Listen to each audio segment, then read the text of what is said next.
Assalamualaikum warahmatullahi wabarakatuh. Perkenalkan, nama saya Nur Hasana Dwi Khadijah dengan NPM 201434158, Prodi Pendidikan Guru Sekolah Dasar Fakultas Ilmu Pendidikan dan Keguruan, semester 7, kelas I. Baiklah, di sini saya akan mempresentasikan ataupun memaparkan mengenai cara dan pelaksanaan dari penelitian tindakan kelas sebagai bentuk guna menyelesaikan tugas ujian tengah semester pada mata kuliah penelitian tindakan kelas. Baik, yang pertama itu ada bab 1 pendahuluan yang berisikan latar belakang, identifikasi masalah, batasan masalah, rumusan masalah, tujuan penelitian dan manfaat penelitian. 1. Latar belakang. Latar belakang berarti dasar yang mendorong diangkatnya sebuah judul. Masalah berarti kesenjangan antara harapan dan fakta atau harapan yang tidak sesuai dengan fakta sehingga apa? Menimbulkan permasalahan. Permasalahan inilah nantinya yang melatar belakangi terwujudnya atau diangkatnya sebuah judul oleh peneliti. Nah, kata kunci dari masalah yaitu ada namun, pada kenyataannya, akan tetapi. Contoh, pada kurikulum ke-13, siswa itu dituntut atau diharapkan dapat aktif dalam proses pembelajaran, yang dimana dapat mengajukan penyelidikannya secara lisan, dapat memberikan ide, dapat menjawab pertanyaan-pertanyaan dan menyelesaikan masalah yang diajukan oleh guru, sehingga dapat meningkatkan hasil belajar siswa. Namun, pada kenyataannya, siswa masih ada sebagian yang kurang paham dengan materi yang disampaikan guru. Sehingga apa? Membuat siswa cenderung untuk berkomunikasi dengan teman sebangku, tidur, bahkan bermain. Hal inilah dapat menyebabkan rendahnya hasil belajar siswa. Nah, itu contohnya. Kemudian, dalam latar belakang sendiri itu berisikan tentang yang pertama itu adanya pemaparan harapan. Yang kemudian adanya fakta yang terjadi di lapangan. Kemudian yang ketiga, ada penyebab. Apa yang menyebabkan fakta itu terjadi? Kemudian yang keempat ini ada solusi yang ditawarkan oleh peneliti. Nah, kemudian memaparkan atau menjelaskan keunggulan dan kelebihan dari solusi yang ditawarkan oleh peneliti. Oke, mengenai contoh, kan? Tadi sudah ada harapan dan fakta yang gak sesuai. Kemudian penyebabnya. Nah, apa yang menyebabkan siswa tadi ini cenderung berkomunikasi dengan rekannya, tidak fokus kepada gurunya? Ternyata didapatkan penyebabnya, guru dalam menyampaikan proses pembelajaran tidak menggunakan variasi model ataupun metode, sehingga siswa merasa bosan.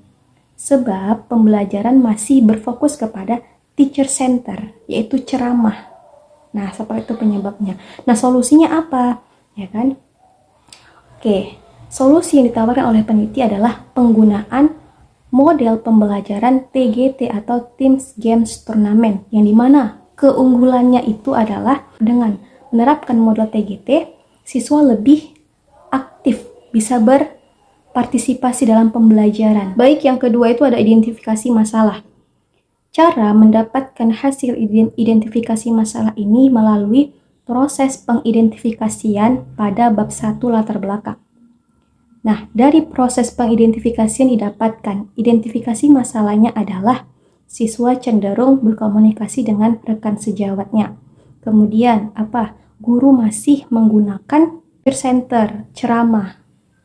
Guru tidak menggunakan variasi model dalam menyampaikan pembelajaran. Siswa cenderung bosan.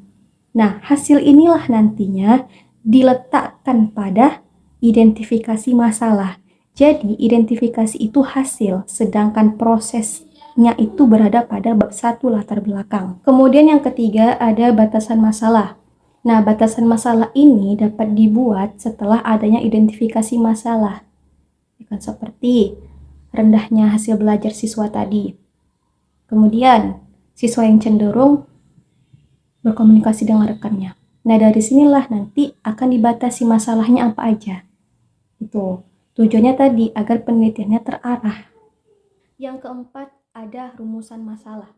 Dalam menentukan rumusan masalah itu ada rumusnya, yaitu apakah dan bagaimana. Kalau apakah berarti apakah ditambah terdapat atau ada ditambah judul. Kalau menggunakan bagaimana, bagaimana ditambah judul tanda tanya. Contoh, bagaimana upaya peningkatan hasil belajar siswa menggunakan model Teams Games Turnamen pada tema 1 subtema 3 cuaca di kelas 3 SDN 060923 Medan Amplas. Itu contohnya. Kemudian yang kelima adalah tujuan penelitian. Nah, tujuan penelitian ini berarti apa tujuan kamu laksanakannya penelitian ini tadi? Yang dimana tujuannya adalah untuk mengetahui bagaimana peningkatan hasil belajar siswa menggunakan model Teams Games Turnamen. Kemudian yang keenam ada manfaat penelitian. Nah, artinya apa manfaat yang didapatkan dengan dilaksanakannya penelitian ini tadi. Selanjutnya bab 2, kajian pustaka. Sebelum masuk ke kajian pustaka, peneliti harus memenuhi persyaratan terlebih dahulu, yaitu peneliti harus mengenali variabel yang telah ditetapkan di judul. Contoh, dalam variabel saya berisikan hasil belajar. Kemudian masuklah kepada definisi konseptual, kerangka berpikir dan hipotesis. Definisi konseptual ini terbentuk atau terlahir dari 3 referensi para ahli terkait variabel yang kemudian disimpulkan oleh peneliti menggunakan bahasa dan pandangan dari peneliti. Nah, nama lain daripada definisi konseptual adalah konstruk dan kesimpulan. Jadi, definisi konseptual ini kesimpulan dari 3 referensi para ahli. Nah, kemudian yang kedua ada kerangka berpikir. Nah, kerangka berpikir ini berisikan penjelasan atau pemaparan dari masalah. Atau dengan kata lain, simpul besar dari masalah yang ada di latar belakang.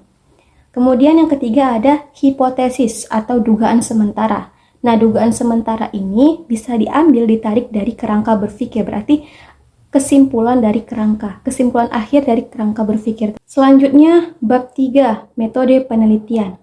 Pada metode penelitian ini berisikan yang pertama, metode penelitian, desain penelitian, subjek dan objek penelitian, kemudian waktu dan tempat penelitian, prosedur penelitian, instrumen penelitian, teknik pengumpulan data, dan teknik analisis data. Baik, yang pertama adalah metode penelitian. Berarti berisikan tentang penelitian apa yang digunakan. Contoh, penelitian ini adalah tindakan kelas yang terdiri dari beberapa siklus. Kemudian yang kedua ada desain penelitian. Dalam mencantumkan desain penelitian ini harus berdasarkan referensi atau para ahli, yang dimana ada siklus yang menurut Chemis dan juga siklus menurut MC Togert. Nah, berarti penelitian ini adalah tindakan kelas yang terdiri dari beberapa siklus, diantaranya sebagai berikut. Cantumkanlah siklus ataupun desain dari PTK tadi. Yang ketiga ada subjek dan objek. Subjek berarti penelitian ini ditujukan kepada siapa? Ditujukan kepada siswa kelas 3 SDN 060923 Medan Amplas. Objek berarti variabel ini ditujukan kepada siapa? Ya kan, variabel ini ditujukan kepada hasil belajar. Upaya untuk meningkatkan hasil belajar siswa menggunakan model TGT di kelas 3 tema 1 subtema 3 cuaca SDN 060923. Yang keempat ada waktu dan tempat pelaksanaan. Nah, dalam hal ini berisikan tentang kapan. Berarti tanggal 26 Januari Senin 26 Januari 2023. Di mana? Di SD 060923. Saat semester apa? Semester genap. Dari bulan apa sampai bulan apa? Dari bulan Januari sampai bulan Maret. Yang kelima ada prosedur atau pelaksanaan penelitian tindakan kelas yang berisikan tentang penjabaran siklus dari desain PTK. Ada perencanaan, pelaksanaan, pengamatan, dan refleksi. Yang pertama perencanaan berisikan RPP, materi, bahan ajar, media, LKPD, dan juga penilaian. Pada tahap ini, peneliti harus menentukan terlebih dahulu materi apa nih yang mau dituju. Setelah itu barulah peneliti menyusun rencana pelaksanaan pembelajaran, yang dimana dalam menyusun RPP ini, peneliti menyesuaikan kembali dengan kurikulum yang telah diimplementasikan oleh sekolah. Jadi nggak asal-asalan. Nah, kemudian setelah membuat RPP, ya kan, kemudian peneliti ini membuat bahan ajar yang akan diajarkan nantinya. Nah, untuk membalancekan atau siswa lebih paham lagi dengan materi yang diajarkan, maka apa? Guru perlu membuat yang namanya media pembelajaran yang konkret, baik itu visual maupun audiovisual kepada siswa. Nah, kemudian untuk mengetahui apakah siswa paham atau tidak nih dengan materi yang diajarkan, maka apa? Guru membuat LKPD, lembar kerja peserta didik. Setelah itu, untuk mengetahuinya lulus atau enggaknya nih, maka apa? Guru membuat penilaian kepada peserta didik. Nah, kemudian yang kedua, pelaksanaan. Setelah semua rencana pembelajaran ini setelah disiapkan, maka apa? Dilaksanakanlah, diimplementasikanlah oleh guru di sekolah yang dituju tadi, atau oleh peneliti di sekolah yang dituju tadi. Dengan menggunakan rencana pembelajaran RPP media bahan ajar, kemudian LKPD dan penilaian. Yang ketiga ada pengamatan.